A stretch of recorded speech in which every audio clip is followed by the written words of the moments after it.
DJ S1 here, Hot 1035, Sacramento's hit music station. I had a very special guest here, coming all the way from Los Angeles, Mr. Dillon Francis. Yeah. Welcome to Sacramento. How are you? Thank you. I'm fantastic. That's good, that's good. So this Cali in the building. Cali in the building, Southern California. Yeah. So this is your first time out here in Sacramento? Yes.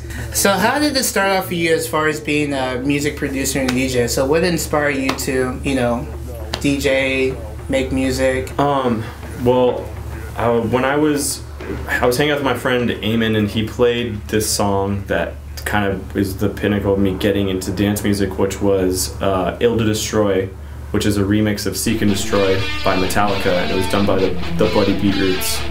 And I'd always been into like metal music and punk music. When I heard that kind of opened the door for that type of music that made me like feel crazy. Like I used to go to punk shows and, you know, mosh, and I mean I used to also go to like Rancid shows and, you know, Circle Pit and Flogging Molly, where you're holding the dude next to you and you're going around in a circle and you're just ready to punch somebody. But yeah, I was listening to that. I was listening to the Ill to Destroy song. Kind of just opened up this floodgate, and I got into Crookers and Fake Blood and all this stuff that was big at that time, and you know, just kept getting further and further down the rabbit hole, so to say, and then moved to Atlanta for a bit and learned how to make music, and then came back home and stayed in my room for a year, and here I am in Sacramento. Now you've done some work with Diplo. Yeah. Of course, Diplo is one of the big, huge, you know, EDM producers out there. So how did you guys meet? My old manager had sent my song Masta Blasta to him, and he hit my manager back saying, "Oh man, this is awesome, I love it." And my manager told me that, and I instantly went to Twitter and like wrote to him and said, "Yo man, I heard you like the song," and he started following me. And then he DM'd me and was like, "Yo man, do you live in LA?" I told him yeah, and then he was like, "Hey, come meet up." So then that night, after finding out that he liked my song, I met up with him, and we were at the bar downstairs from his studio watching a Phillies game, and he was like, "Yo man, really like the record, can we put it on That Decent?" And I was like, "Oh my god, can I do an EP?" And kind of just took from there. So it was the internet / management that kind of hooked it up. That's cool. That's really cool. So was that one of the records that blew up? I take it there was one record that was on, was it an internet radio station that opened doors for you? It was definitely Masta Blasta, that record. Okay. That's the one that was on BBC Radio 1 by a bunch, like Mr. Jam played it, Annie Mac, and I think the record that actually took it to a new level was this remix that I did, Take It Back. I remixed it for Todd T, and that one was Zane Lowe's hottest record of the world. That's what they do over in Europe, and that was the one that helped me go and tour in Europe, and then that kind of solidified my name over here in the United States scene, because people are like, "Oh man, he can tour in Europe, then he can tour over here because he's from here." So that kind of helped build brand recognition and make people like know that I was actually a real person trying to make music. Did you have any embarrassing moments while you were at a show? I mean, I want to say one that was out there a couple years ago. You had a computer failure.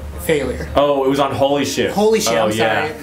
Holy Ship. Yes, I know what show you're talking about. Holy Ship. It was the Major Lazer dancer. She kept getting on stage, and we kept telling her not to, and all of a sudden she kicks a drink all over my laptop, and I had to go to Australia a day afterwards, and so I was just so pissed off. It's a $4,000 computer that is ruined, and like I was at the end of my set, so I'm not gonna like go back to my room, go grab USB cards, and then put it in and be like, "Oh, well, I have to be done now." There's like, whatever. I hate that. But I do know a better one too, or well, there's some really good ones. I think I was in Houston and I said, "What's up, Austin?" And I was sober too. And my tour manager came up and was like, "Dude, we're not in Austin, we're in Houston." And I was like, "Oh!"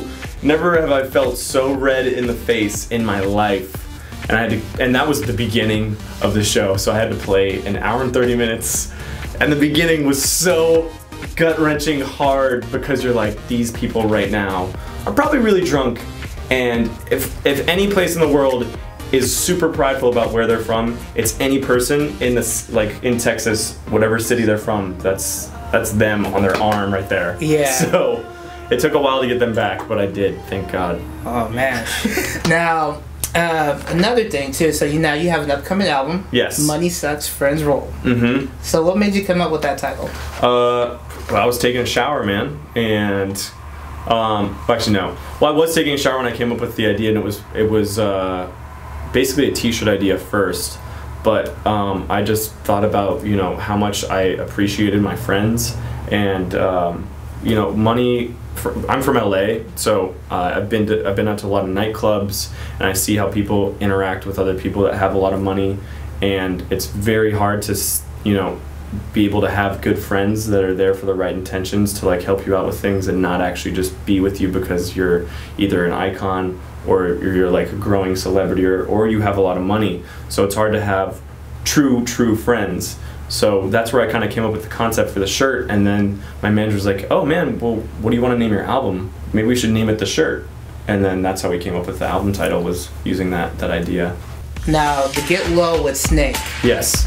Now, how did you guys work that out as far as collabing with that record? That one came about, Snake had sent me a really old version of it. I feel like it was a year and a half ago or something. He's like, hey man, do you want to work on this? And I'd been talking to him a bunch. He had put out this record called Together, and he'd put out Bird Machine. And I just kept saying like, yo, let's make a song. And then he finally sent me down. I was like, yo, is it cool if I use this for my album? He was like, yeah. So then we both collabed on it, and then we had been working on it for I think like 4 months. And we just like, we had this old James Brown sample in it where it was like, clap your hands, and every time we played it, it sucked. I mean, it still went off, but it didn't go off like it does now, especially from it being on the radio. But I came up with Get Low When the Whistle Go when I was taking a shower, where all my great ideas come from. And I told him about it, and we got in the studio in France, and I told him to say it, and he could not say it because he sounded way too Parisian. So I went home and I said it, and then like made a build up and did all this stuff, and it worked. Well, amazing record, by the way. Thank you. As far as it did well in the underground, it started pushing more commercials. Yeah. So, I mean, that's amazing record. It's one of my favorite records. So here he is, Dillon Francis. Make sure you get his album. October 28th, Money Sucks, Friends Rule, buy it or die. You heard me.